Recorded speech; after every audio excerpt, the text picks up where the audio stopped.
Andrew, what an absolute pleasure, honestly. Thank you. It's great to be here. Yeah, I'm sure you're really excited with the whole Eurovision. You're here? Oh, it's wild. It's amazing. I can't even believe it's happening, and I'm very ready to get on the stage. I'm sure you are. You probably had many months of practice, and you were in Australia Decides as well back in the day, so you probably have been a big fan of Eurovision. I sure have. It's been a crazy journey, and life works in mysterious ways. So here I am now. Exactly. Everything's meant to be. Yep, it is. You know. Oh, I heard. So you had your first ever kind of debut when you were 5, and singing Do Re Mi. Yeah, Sound of Music. Do I did. Do Re Mi. Same thing. I mean, it's in the song, right? Yeah, it is. So, like, I guess, like, that's it. Well, it's a musical. Would you ever pursue a musical career in the future? I mean, I think I've established what I want to do here in this world, and I'm going to keep running with that. But I do love watching musicals. It's definitely something different, but sometimes, like, for example, you'll find me singing many songs from The Greatest Showman around the house. So I don't know if I can pull it off like Hugh Jackman, but I like singing. Probably could. Don't down yourself down like that. You're at Eurovision, you can do anything. It's different world. No, yeah, for sure. You're Aussie, as well, you're born in Australia, right? Yeah. So, like, what about your Cypriot culture is something that's close to your heart, that, you know, you carry around in your day-to-day? Well, I mean, my culture is something that's all I've ever known, really. Like, my grandparents brought every tradition back to Australia.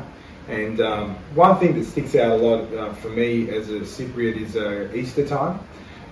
It's a very important time for us. It's a big celebration.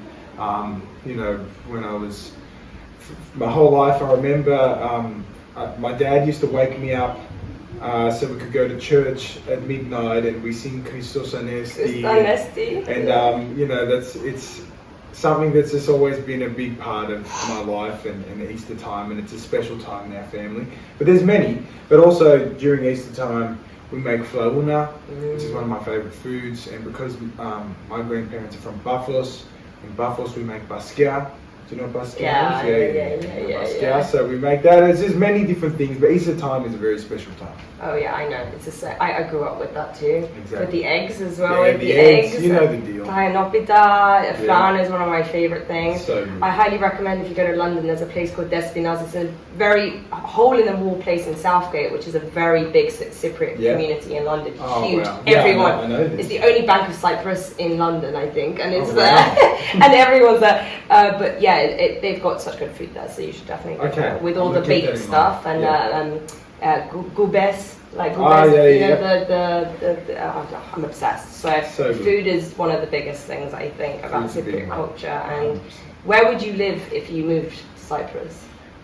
I mean, I would probably live in either Nicosia or Limassol, just because there's lots happening there, and it's only a couple of hours drive to visit my family villages. Yeah. So yeah, my family grew up in Trodos, or was born in Trodos. My granddad, so up in the mountains. Amazing, that's cool. Yeah. So it's a very special place in my heart. Yeah. But yeah, so as an Australian, I want to ask you, and a Cypriot, I want to ask the question, Cyprus or Australia? Oh, I can't answer that. No, I can't do that. I'm very proud of both places. Very proud to be Australian, very proud to be Cypriot. And one of my grandmothers is from Greece too, so I'm proud to be Greek too. Very culturally diverse place, Australia. And we embrace everything over there, so that's how I'm so connected to my culture on the other side of the world. It's great. It's great. You're from all over the place, just like me, and I completely understand when people ask you, where do you come from, and you can't really pinpoint where you come from, because you have so many amazing different places that are connected to you, and you can't really say one place, and I agree. That was a great answer. Thank you. But thank you so much, Andrew. That was amazing, and honestly an absolute honour. I appreciate it. Good luck this week. You're going to do amazing. Thank I you. know it. Your song is great. Your song is great. I didn't even say that. Your song is absolutely amazing. I'm going to give it everything. I promise you that. I appreciate that. I know you will. Thank you. Thank you.